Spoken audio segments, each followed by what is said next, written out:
Good morning. My name is Diane Alsing, and I'm here to moderate today's organizational agility session. We are holding a panel discussion this morning with 4 top speakers who are appearing at the upcoming PMI Global Congress North America set in Orlando, Florida. I'm sure it's going to be a great conference. We're giving you a sneak preview into the upcoming conference by having our speakers share some thoughts from the presentations they plan to give. And this is designed to be a highly interactive session. So please join in and send in your questions via the question panel. So I'd like to make some introductions now. Again, my name is Diane Olsing, and I am a certified project management professional with over 12 years experience in ERP and CRM product implementations and over 20 years in IT and business finance. Currently, as the director of the Microsoft Dynamics practice for Experis, a Manpower Group company, I provide leadership and support to project delivery teams. I manage project economics and streamline operations by strategically planning and tactically implementing effective systems, processes, and controls. Next, I'd like to introduce today's presenters. First, I'd like to introduce Suhail Iqbal, whose topic at Global Congress will be leading the construction industry to lean agile, Agile, project management. Suhail is a civil engineer by profession and a veteran PMP since 2002. He holds all 8 certifications of PMI in addition to Prince 2 practitioner and the complete series of Scrum certifications. Suhail is a regular keynote speaker in Pakistan on PMI and at other noted events. He has 35 years of construction and project management experience in the Pakistan Army Corps of Engineers, NADRA, and Syscom International Limited, a professional development center of excellence. Next, I'd like to introduce Donna Ritchie-Winkleman, who at Congress will be presenting Project Management of Information Technology Organizational Transformation, a real-world case study. Donna is a project manager for the state of Missouri and serves as the PMI Mid-Missouri Chapter's VP of Financial Affairs. A PMP since 2006, she holds a BS in Computer Information Systems and an MS in Engineering Management. She has 30 years of business-focused experience in the state, federal, and private sectors, including leading projects for a Fortune 500 company. Donna champions training, communication, and best practices. Next, we have Yves Cavarat, whose topic at Congress is Toward Hyperagility. Yves is a consultant, author, and speaker on organizational efficiency and team success, including in project, program, portfolio, and change management. He has worked for more than 15 years in project, program, portfolio, and organizational change management across a vast scale and scope of industries and contexts. Yves' history with PMI has been rich and rewarding. He has volunteered with PMI since 2006. Yves has an MBA from the prestigious French business school ESCP Europe. Next, I'd like to introduce Kirsten Laura, who will be presenting Trend Watch, how Megatrends and changing business models are transforming project management. Kirsten is a certified project management professional and ITIL practitioner who specializes in product development, new business startups, and establishing project management offices. Kirsten has over 15 years experience in managing IT, product, and educational programs for clients. She has worked extensively as a project and program manager in the IT, insurance, state government, and educational industries. So welcome to all of you, and thank you for being here. Let's get started. So first, I have a question for Suhail. What is Agile? Does this term exist already, or have you invented it?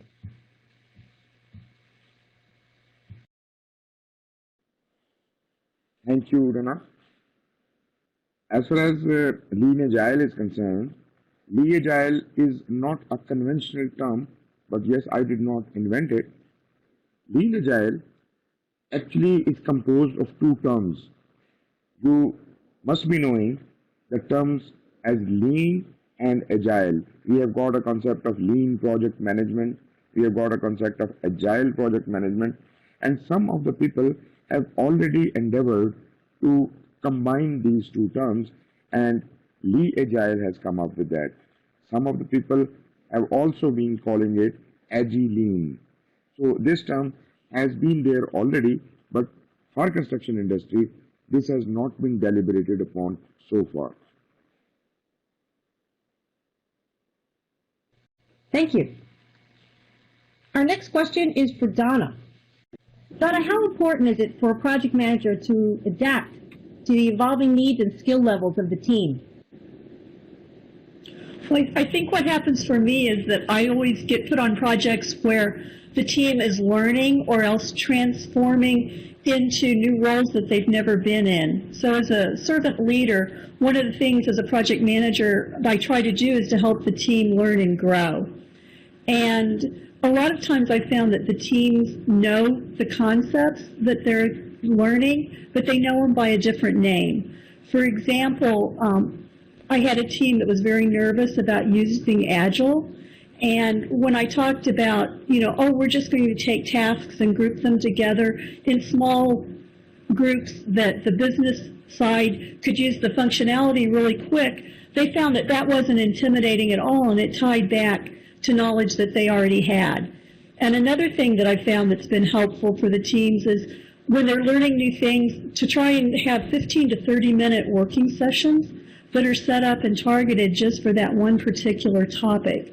And then we can work together as a team and help each other. And when it's in little chunks, it seems to be easier to learn and grow. And the more they learn and grow and feel comfortable, the more successful the team is. Thank you, Donna. So I have a question next for Yves. Can you explain the difference between hyper-agile organizations and traditional organizations? Yes, Diane. The main difference is in decision making. In hyper-agile organizations, decisions are not made at the top, contrarily to traditional organizations, which are hierarchy, and decisions are made at the top. For us, project managers, we expect a sponsor from the highest level of the organization just to give us the authorization and the money to do our project. We expect them to be here as well at the steering committee to make decisions. The problem is that executives don't have time to make all decisions because they don't have access to all information when the world is becoming complex. So in hyper-agile organizations, people are trusted to make decisions. And decisions are made where the information is. There is a company called Happy in UK, led and founded by Henry Stewart, and Henry Stewart pre-approved decisions. So he's not expecting from the teams kind of scenarios, and then for which he would have to select one scenario. He expects the team to make the complete decisions and then to execute the decisions that they make. So in terms of recruitment, for example, the consequence is they have basically no HR. They recruit people, working people recruit their future colleagues.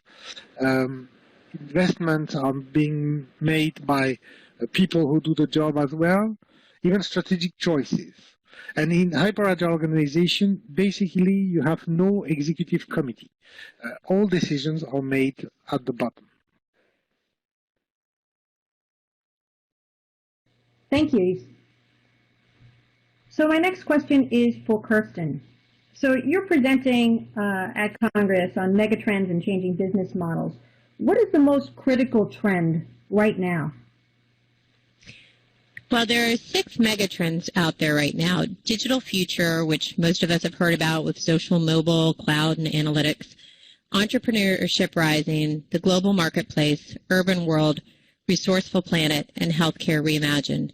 Probably the one that is impacting most of the organizations that we work in right now is the digital future.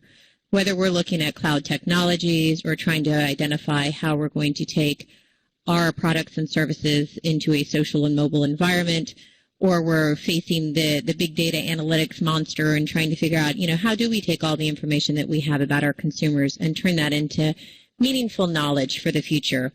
That's really what we're looking at the most right now. So I would say that the digital future trend is the most critical at this moment. Thank you. Our next question is going to be for Suhail. What is the biggest challenge in introducing Agile in the construction industry? Thank you very much. Biggest challenge construction industry is having is they're resistant to change. They don't want to change the way they work already. Although the concept of lean has already been accepted up to some extent in construction industry, but Agile is not really very acceptable to them because they have got set processes, they have got contracts, they have got customer requirements. They don't want to change anything. They want to just abide by the contract. Here, when we want to make things agile, we do not have to give that much importance to the contract as we give to the customer. We have to be highly flexible. You understand how difficult it is to be flexible in construction industry. But what we are researching here is trying to find a way to make things slightly more flexible and try to marry up the lean with agile concept. Thank you. Our next question is going to be for Donna. Why is training important in an organizational transformation project? Thanks, Diane. I think the reason that training is so important is because when people are in a transformation setting, they're going from things that they're very comfortable with and very highly skilled in to a lot of times areas that they're totally unfamiliar with. And for people who've been in the profession for a while, and some of the folks on my current project have been working in the areas that they have expertise in for over 30 years, it's really challenging and threatening to go from being an expert to being a novice. And so when an organization can provide training for the individuals who are having to make those transitions, they're showing an investment in that team. And then in turn, the team will feel more confident and have investments in themselves. And another thing that's really important for organizational transformation is to tie the new concepts to concepts that people already know. Because that's one of the major principles of adult learning is adults aren't the blank slate that a lot of children are when they're learning. Adults want to evaluate what they're being presented, make a decision of whether or not they'll use it, and then make a decision on how they can use it going forward. So it's really important to have those ties. Another important concept is skill progression, and I like to refer people back to Bloom's taxonomy about that. And it's the idea of you start off with just basic information. That's the first thing you have to learn. And then you move up to where you can actually understand and apply that. And finally, at the highest level, being able to make judgments. And those kind of changes don't happen immediately. It takes sometimes, 2 to 5 years for people to move from that beginning level knowledge to the expert level. And that's where they have to be coached and mentored along the way. Thank you, Donna. Yves, can you compare the control system in hyper-agile organizations to our modern organizations? Yes, basically you have three options when you come to control a work. So you have three types of control system. The first one is the control by the management. Of course, the manager must know everything in detail about what the team is doing, which is okay when the world is quite simple. It was the case maybe at the beginning of the 20th century and in the 19th century with the first large organizations or corporations that we had. But then when the world is becoming more complex, we have introduced control functions like HR, cost control, quality control, project review, audit, internal control, etc. And this works well until it creates processes, procedures, forms, rules in a word bureaucracy. Because at the end, we wonder who is responsible for the result, for the quality or the cost of the result. Is it due to the processes, the rules, or is it due to the people who are applying the rules and the processes? In hyper-agile organization, they use a third way to control organization. They lead teams, organize their own control. The team is responsible from the beginning to the end to what they do to the customers. So, and in terms of product, and in terms of quality, in terms of cost. So they organize their own control. Since they know what goal to reach, each person is free and responsible inside the team. And at Socialis, a company that I'm going to talk about, they do very high quality software, and they have no quality control functions. They have quality control, but not as a function. The quality control is in the team that do the job.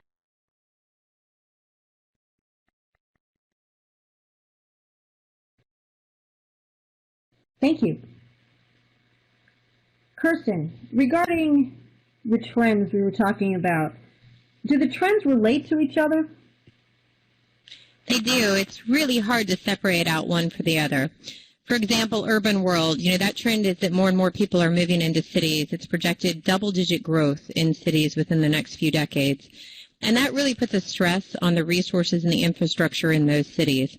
It also allows us a whole new consumer base that we've never had before. These are urban areas and new locations, new countries who might suddenly become major players compared to being not necessarily from a global economy being as in the forefront. So that really adds, from a global marketplace perspective, a new market for us to reach. The other thing it does is, because this emerging middle class, it adds us a new audience that we have to address, and we have to be innovative and figure out, what is that they are going to want, what products, what services, how do we actually meet their needs in the marketplace. So that entrepreneurship rising trend is becoming incredibly hot. Entrepreneurship rising is also enabled because of the digital future. Cloud is just such a huge advantage that corporations can use today in order to innovate and go faster than we have ever seen before. If a perfect example is, I worked with a bank, and they allowed their employees in the IT department to set up cloud accounts. I think they were using AWS, Amazon Web Services. Within a period of literally 2 months, they created 30 new applications. Out of those 30 applications, they were able to deploy 10. If they hadn't been able to leverage cloud technologies, that could have taken them 2 to 3 years to actually be able to create, test, and then bring out to the marketplace. So it really allows us to be incredibly nimble and fast and reach those new consumers in those new economies. And then the other aspect of digital economy or digital future that we really can capitalize on is the analytics side. So you see the healthcare reimagined. All of a sudden we have the ability to look at analytics and to look at healthcare internationally and to look at trends and data and be proactive.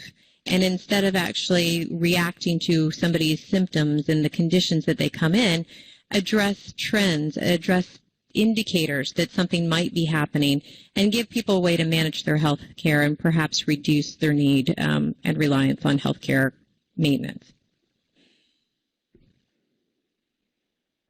Fantastic. Thanks, Kirsten. Suhail, how do you propose that lean and agile approaches can be used in the construction industry?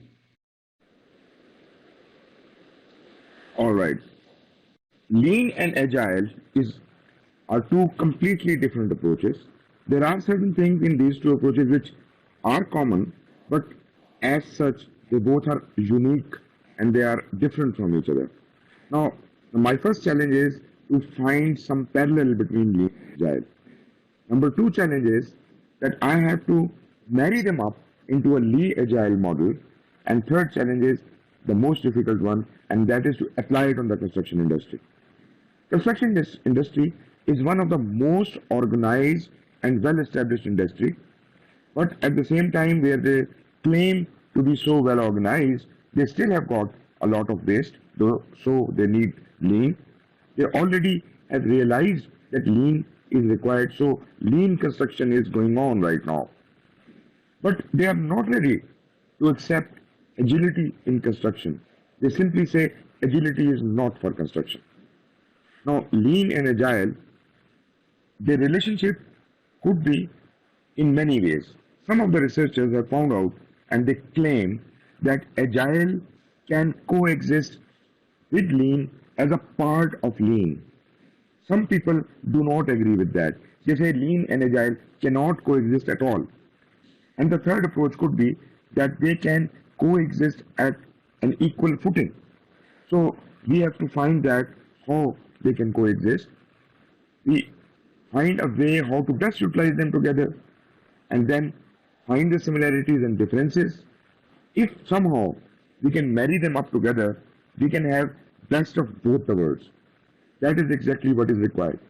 If lean and agile can work together for software industry, why can't they work together for other industries and specifically for the construction industry? This is a point where we have to concentrate and convince the people in construction industry that they have to go lean agile.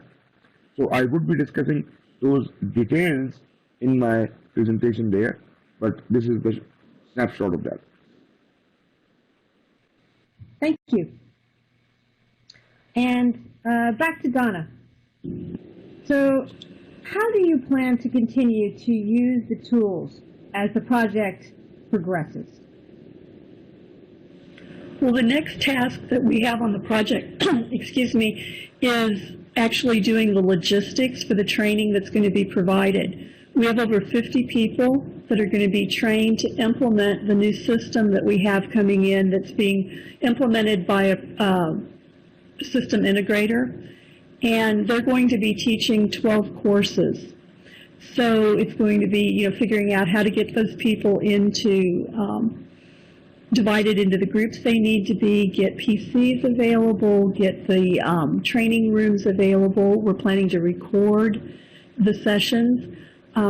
We've got to have some printing done. And so we've chosen to use a progressive development approach so that the vendor is developing the first course for us. We're going to then review it, look at the level of effort estimates for the learners to see if that's going to be accurate. And then we'll follow that same approach for all the courses. As we're doing that, the first thing I'm trying to do is to put together a logical plan for how we can proceed, dividing it up into, what are the categories that we need work done in, and then I have to start asking for folks to help with those detailed efforts and levels of work. And so at the conference, I'll let everybody know how it's going.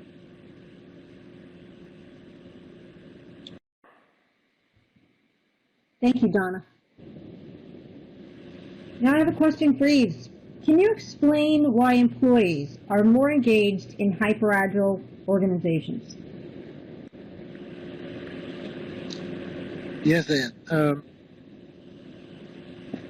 We have a global problem in engaging people at work in organizations. It's a worldwide problem, even if in the US the situation is a little bit better than elsewhere. The Gallup, which is an institute that works on HR, has measured globally that only 13% of people are engaged at work.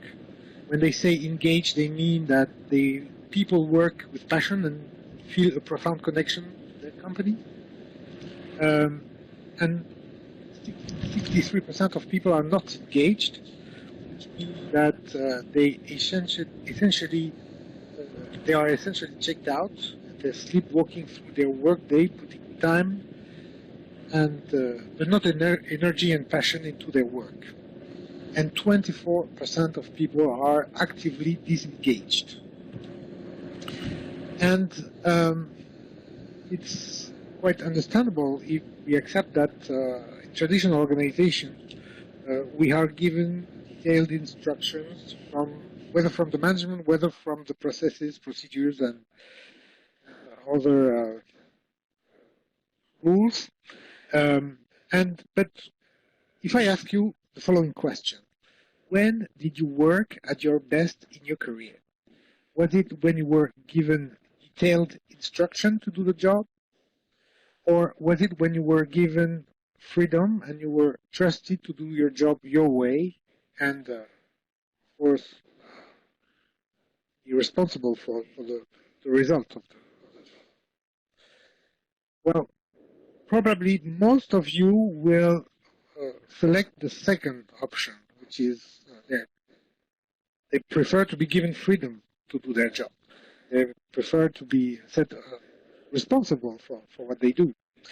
In hyper-agile organization, people are trusted, they're given freedom, and they are responsible for what they do. I mean, the quality and the result of the job. And this is probably the reason why people are more engaged in hyper-agile organizations. Thank you, Yves. Our next question is going to be for Kirsten. Is it really true that all organizations are impacted by the trends you were discussing? Yes, we're all being impacted by the megatrends and the trends that are within them. So those 6 megatrends might have, 5 or 6 different sub-trends amongst them. And they're impacting us in some way, some form or fashion. All of us have seen how the marketplace is moving faster. We're not on this call today unless we're concerned about organizational agility and making sure that we can adapt and survive and stay alive down the road. And you look at companies, Blockbuster and Netflix are the ones that we use around my office all the time as the example, right? Blockbuster was the monster. I mean, they owned the rental of movies. And then all of a sudden Netflix comes along, and you can look and what's the next thing? You look at cable and you have Sling and you have Hula and you have, Amazon Fire and all the other applications. So we are being impacted in a great way from the entrepreneurship rising. Things are faster than they've ever been before. We are looking at companies like Facebook, Instagram, Netflix, Amazon. They're becoming major players overnight. And for the people who have been in industries for a very long time, we're threatened by people we don't even know yet. So we're literally looking over our shoulders and trying to be as innovative as the unknown, which is a really hard place to be at. And that means that we have to figure out how we do things better, faster, and in more unique ways. So entrepreneurship rising is definitely impacting the marketplace across the board, and it's impacting all companies.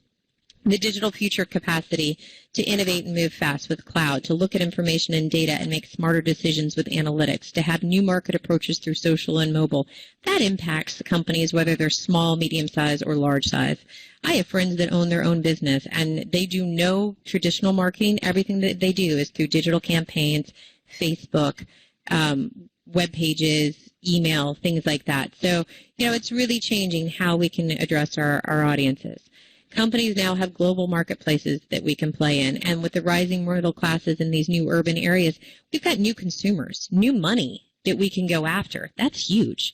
So figuring out how we can actually go after those growth markets and how we target them and get to them and what speaks their language and makes them actually want to buy our products and services is very significant. So regardless of the size of your company, everyone's impacted. A small company may just be deciding to outsource IT functions to the cloud, but they're still going to be looking at social and mobile ways to innovate and gain competitive edge and put their brand out there. And then multinationals, they're going to be impacted by all of these trends and have to deal with all of them at some level. Even down to healthcare reimagined, you can look at some of the larger companies and see how they're creating proactive healthcare programs for their employee base and trying to make sure that they're managing the healthcare of their employees with new services that they can offer through either their insureds or through a network that they may have provisions from. Perfect. Thank you, Kirsten. So our next question is for Suhail. Is there any existing methodology or approach which closely resembles the idea of Agile in construction? Well, you see, Lean Agile in construction is a new concept. As such, there is no such methodology or approach already existing. But there are certain other things which have come out in construction industry due to the lean construction concept, which has been introduced very recently, about a decade, within a decade, last decade. And these two concepts, two systems have been introduced. One is called LPS, that is the last planner system, and the other is called LBMS, that is location based management system. Both of these systems are lean by nature. Both focus on decreasing waste and increasing productivity. But do they really relate to agility or not? That is the question. So I will first talk about how Agile relates to LPS, and that is LPS uses an approach which is very similar to Agile. You see, it trickles down the whole project, breaks it down to the level of the last planner, the person who is actually working on the construction job. And that person is the ultimate planner, that is the last planner. Last planner system approach is very similar to what is recommended in Agile, where in Agile we ask the team to tell us what they want to do. Last planner is the person actually doing the work, and the planning is not centric, and involvement of this last planner is essential.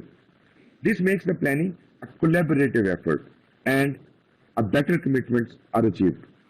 On the other hand, if we talk about the location-based management system, it is more of a technical system in which workflow lines are created for different locations. Overall plan may be governed by the traditional PERT or CPM method. LBMS makes the buffers of critical chain explicit. It forecasts future performance based on the statistical projections. So you see, LPS seems more akin to Agile, but LBMS has very little similarity or very little use in Agile, but still there is an element of agility. Now, if we can pump up these two things, we probably can come up with the concept of Lee Agile here.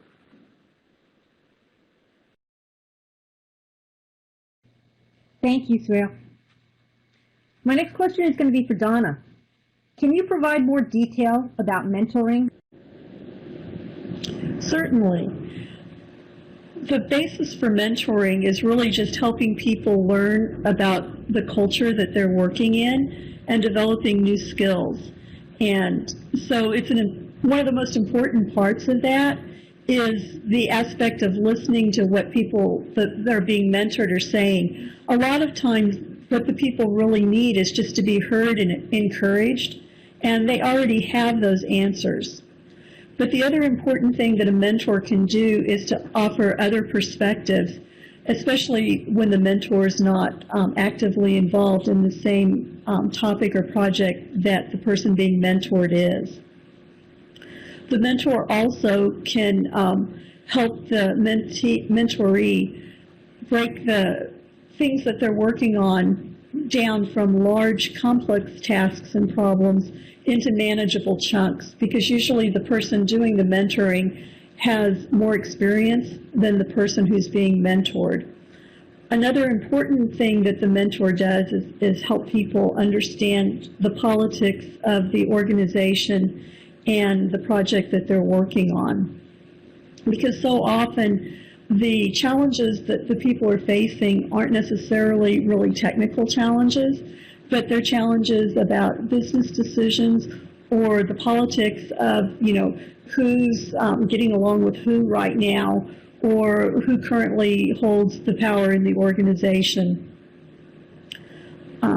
Another thing that a mentor can do is help people put together business cases to explain why a project or a need of a project is important. And I do that a lot with the training side, because people don't always like to spend a lot of money on training.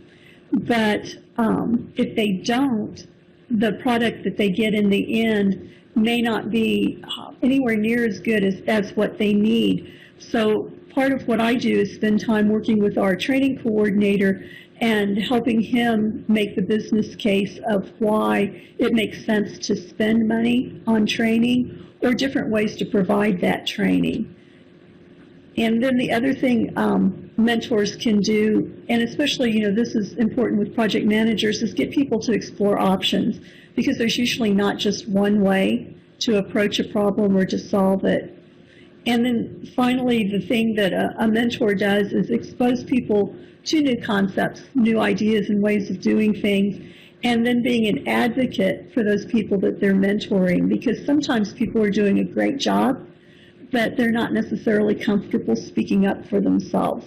And a mentor can do that just by, saying to, a manager or a coworker, hey, it's really great what so-and-so's doing, and look at how much they've added, and here's the benefit they've brought to the project. Thank you, Donna. Eve, is there a relation between hyper-agile organizations and agile project management? In fact, there are two different things. Hyper-agile organizations involves agility at 4 levels.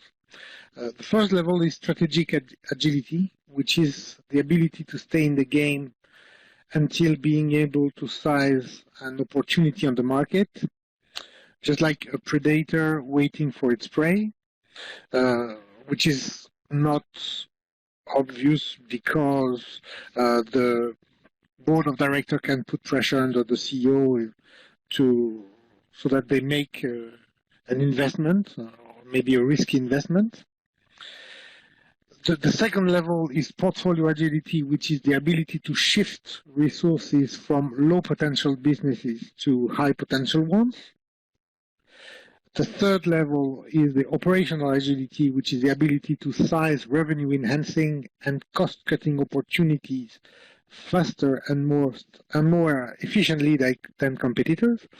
And the fourth level is at the project and program management level.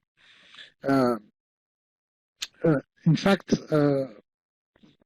project agility is the ability to take into account market evolution to size opportunity between the beginning and the end of a project. For example, the project or program should support changes to requirements, and the organization should allow termination if it appears that there is no longer a business case for the project or program. And this is how here agile project management may help hyper agility in organizations. Thank you, Eve. Kirsten, regarding trends, how often will these trends change? That's the crystal ball question we all wish we knew. I can tell you that the trends, the digital future trends, the social, mobile, analytics, cloud, the other trends that we're looking at, these have been the trends for the past few years. I think that we will see them still having an impact over the next few years as well. There will be other trends that come on board. We don't know what the next technology is. We've seen some of the vendors talk about, what is the next best thing? Is it fog? Is it another iteration of cloud? What are we actually going to be looking at 10 years from now? I don't know. What's after Agile? I'm not sure. Maybe it is the Agile that my colleague is talking about. It really is going to be very interesting to watch how these trends impact and change everything. And then how, once again, we find ourselves innovating and, flipping it all on its head. Never in the history, probably since the Industrial Revolution, have we seen this type of major impact to organizations that is going on right now. There are just so many things happening at the same time, changing the competitive landscape and the global marketplace. So, hopefully we won't have this type of disruption again, I would say, in the next 10, 15, 20 years, because it's going to have major impacts to corporations, it's going to have huge impacts to our projects, and it's going to have impacts to all of us as project managers. Thank you, Kirsten. Suhail, will the existence of lean construction facilitate the acceptance of Agile construction? Of course, actually, lean construction is the parent of this idea of creating a lean agile construction, because all the concepts which are already in vogue, they have to be slightly twisted and made a bit more flexible to accommodate the concept of lean agile. I will again give you the example of last planner system, which, as I said earlier, is basically a lean system, but when you look at it, you find a lot of agility already existing in it. So it already holds the key for lean agility. In last planner system, we have got scheduling levels. The top level is the master schedule that just sets the milestone and the key dates. It doesn't plan much. Then is the phase schedule, which is a should do kind of a thing, which specifies the handoffs between the trades. Then is the look ahead plan, which is a can do kind of thing. It makes ready and initiates the replanning as required. So the plan amendments would be coming here. The fourth level is improving, that is feedback and learning. That is composed of two items. One is weekly work plans and the other is progress tracking. You see, weekly work plans is will do, and progress tracking is doing and done. So we are very closely affiliated and related with Kanban and with the agile techniques like Scrum. They are just very similar to what the last planner system is. So it is not a very far-fetched idea that lean agile concept can properly be inducted into construction industry.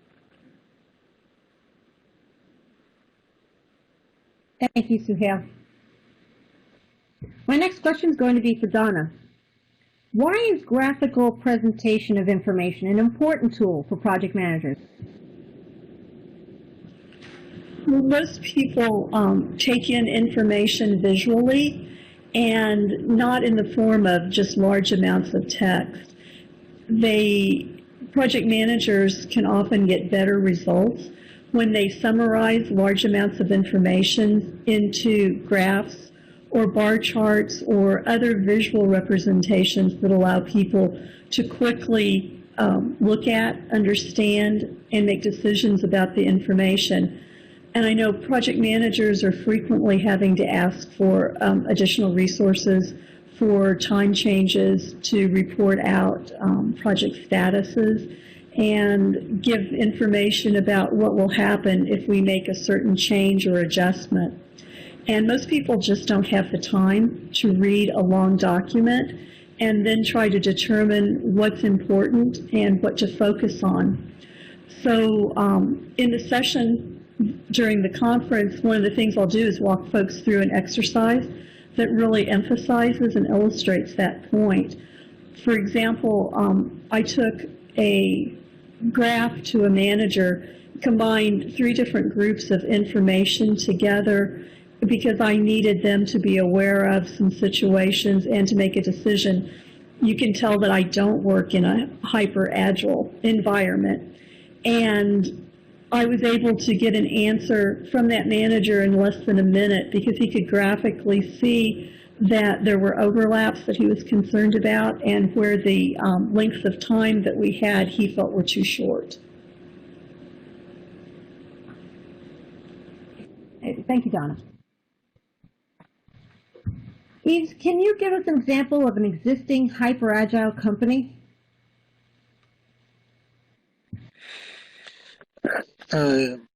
Yes, Diane. My presentation at the Congress will rely on the presentation of Sogilis, which is what they call a hyper-agile company, agile organization. Sogilis is a French company that was built in 2008 by Christophe Bayon. Christophe was a passionate software developer in a traditional organization, and he realized that many decisions were based on short-term criteria, which led software to be very expensive, poor in quality, and very complicated to maintain. And he founded Sogilis on the idea that they could do great software at a good price for the customer. Hyperagile is something quite new, so probably most of us haven't been in touch, or a lot of us haven't been in touch with existing hyperagile organization. But maybe, I'm not sure because I don't know this company from the inside, but I've heard a lot of Zappos, which is a subsidiary of Amazon now. They sell clothes and shoes, and the way they work looks a lot like hyper-agile organization, but I should see it from the inside if it looks like this. So maybe some of you know better than me about Zappos, so I don't want to go too far on this. Maybe it's a good example as well. Thank you. Kirsten, are the skills for project managers now radically different from years ago?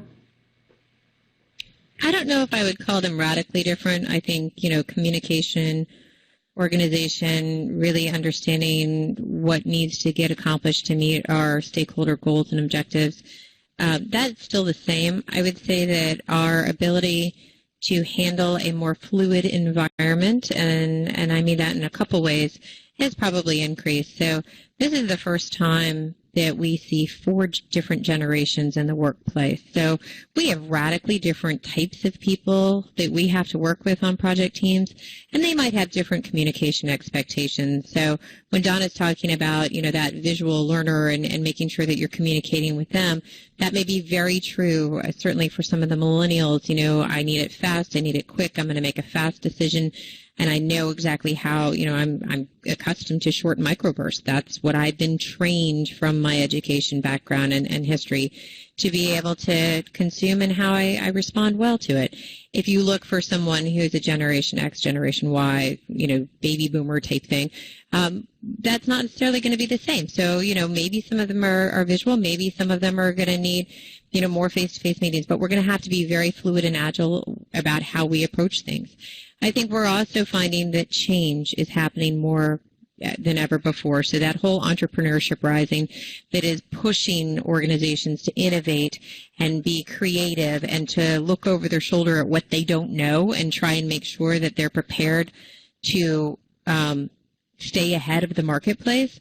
That means that, we have moments where our executive team says, this is our mission, this is our vision, this is what we are doing, our strategy is this, and we know that our project aligns with that today. And in 2 months, they could come back and be like, we were wrong and we want to go this totally different direction. So whether we're formally adopting agile methodologies, we have to be flexible and keep our eye focused. If you can do this, you keep it focused on what the project is today, but also look around and see how the environment around you might be changing, the market might be changing, and realize that moment that it may come that your project has to go a totally different direction. And it's not that it's being canceled, but it just is, it's not right for the audience anymore at this time because things have changed that fast. Thank you, Kirsten. We have some questions from our attendees today, so I'm going to start with those. Our first question is going to be for Suhail. How do we bring about agility in the construction industry? Our attendee is not sure how we bring in changes in the later stage of a project. This is a very interesting question, because that is exactly the problem with the construction industry, that they cannot assume how agility can be brought into a construction project. You see, like in Scrum or Agile, we have to break our project down into small time-bound iterations. This is exactly the key for construction industry. I am not saying that we do not plan the whole building, the whole bridge, whatever we are constructing. Yes, we plan that, but we start doing it bit by bit, and every bit maybe of a small portion. Here, I must give you some benefits which will come out of this lean agile thing, and that would slightly clarify this thing. Basically, as the point is already raised, that construction industry opposes agility from the very beginning. But at the same time, I am just pointing towards something which will open the floodgates for new possibilities. What if we can somehow try to do the things in small capsules, keeping everything else flexible? We will reduce the waste in the process, which we are already trying to do through lean construction. We will make them much more efficient and profitable. We can be much faster and flexible. That is the basic advantage which we are bringing in from agility. We are going to save enormously on time and cost. And not only that, the biggest benefit is our stakeholders are going to be much more happier with us, because earlier they are bound by contract and we are giving more importance to the contract. We are not giving that much importance to the customer. We are not being flexible. So if we can do that, we can be able to sell more and make more profits. Thank you, Suhail. Kevin has a question for Donna. He'd like to know if you are suggesting that a transformation project should take 2 to 3 years to complete, or that it makes the changes and then the impact is only seen in 2 to 3 years later. It really depends on the nature of the project. The project that I'm currently working on, we're taking 50 people who have been COBOL mainframe programmers and transitioning them from that to being Java Web DB2 programmers. And the decision was made on the business side to keep the current workforce and augment them with experts and vendors to help out. And it's usually just a case-by-case decision. Some businesses are small enough that they're able to swap out their workforce, but when it's a larger workforce, then the transition can take multiple years. Thank you. Yves, should an organization wish to be hyper-agile for a project, would you say that the pre-approved decision by the product owner or lead stakeholder is a necessary or desired key element? Thanks for the question. I wouldn't say that. I would say that pre-approval for a decision is necessary when, for example, in the relation between, for example, a CEO and the team, or between a manager and the team that work for them, but not between what I would call a client and a supplier, which is the kind of relation that we have here between the project owner and the people who do the agile project management. Here, it wouldn't be normal that the pre-approval would be made by the client. The client must still be in contact with the team and answer the questions, or even change their mind when they want.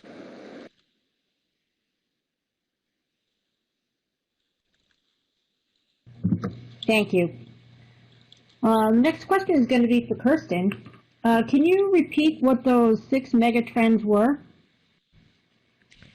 Sure. The 6 megatrends are digital future, entrepreneurship rising, global marketplace, urban world, resourceful planet, and healthcare reimagined. And I just want to say that these 6 were pulled from Ernst & Young's report this past year. But if you look at any of the major consulting firms that are doing the research on what the trends are out here, these are fairly consistent as far as what we're seeing, maybe some slightly different terminology and names, but these are the ones that people are really talking about. And Again, for Kirsten, cloud is about newer applications. How do we bring about agility for older systems? Yeah, that's a tough one. My brother works for a company that is very mainframe driven, and I've talked to him about big data analytics. He's an actuary, so he does a lot of risk analysis on products and looking across the data that they have on many, many systems. And, you know, he talks about how we're never going to actually get agile with the heart of what's there. Like, we're not going to suddenly take decades of data and dump it from a mainframe into a new database that we can, you know, do all kinds of different things with.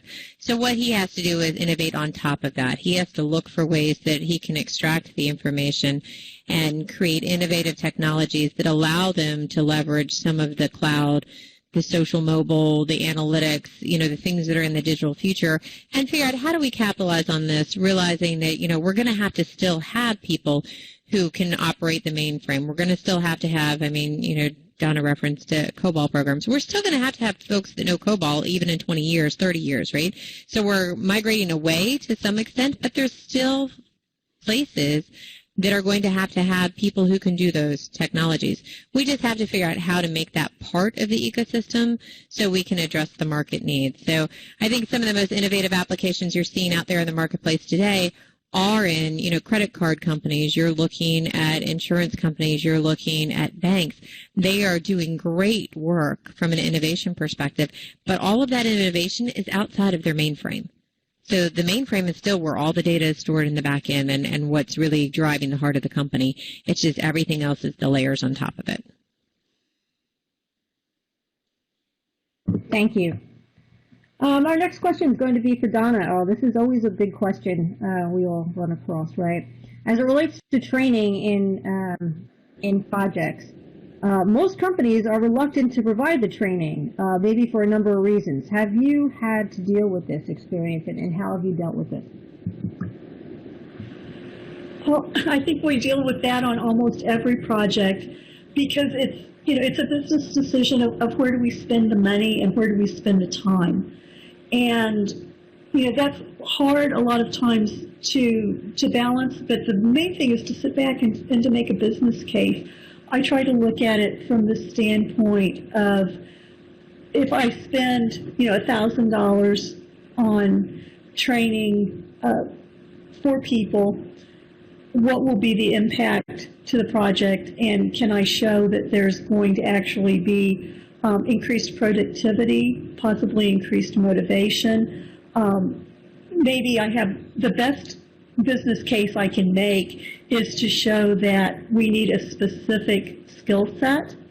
We don't have that skill set, but we would like to have it long term. And so I go back to the people with the money and say, here's the cost and here's our plan. And I found frequently that if I can lay out a very clear cost, benefit, impact, and timeline, that the response tends to be positive if there's any way that folks can find that money.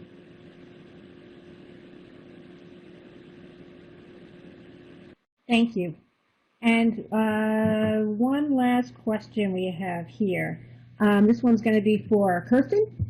How or what is the approach to have the mom and pops embrace what is taking place now in the marketplace as it relates to social media? Oh, I think you see them all over the place. LinkedIn, Facebook, Twitter, blogs, Instagram. I see all of these things happening for the smaller mom and pops.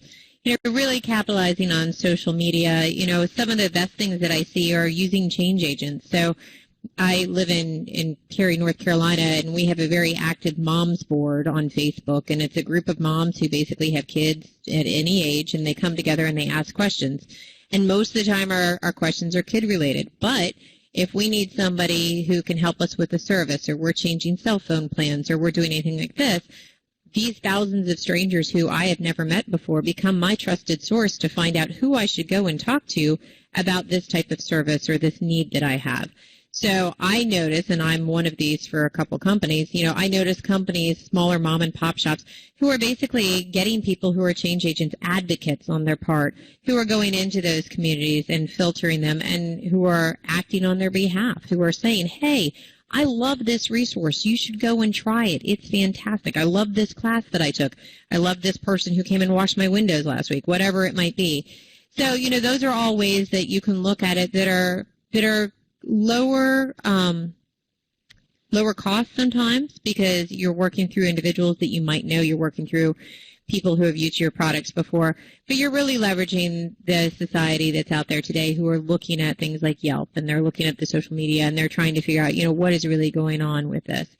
Obviously, for mom and pops, if you're focused on local market, you're probably also going to go to every local event and chapter venue that you might have for project management or for whatever area you might be in to try and get that exposure as well, and that's a huge advantage if you are in market. So that's what I see right now.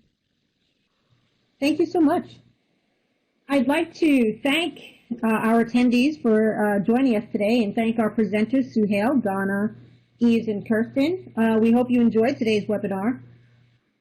Please be sure to join us on November 2nd to continue the conversation and hear about the key takeaways and lessons learned from these sessions in Orlando on the North America Congress Highlights Organizational Agility webinar. Also, watch for more information about PMI Global Congress 2015 North America On Demand. On-demand sessions are going to be available in mid-October. Again, thank you for joining us today.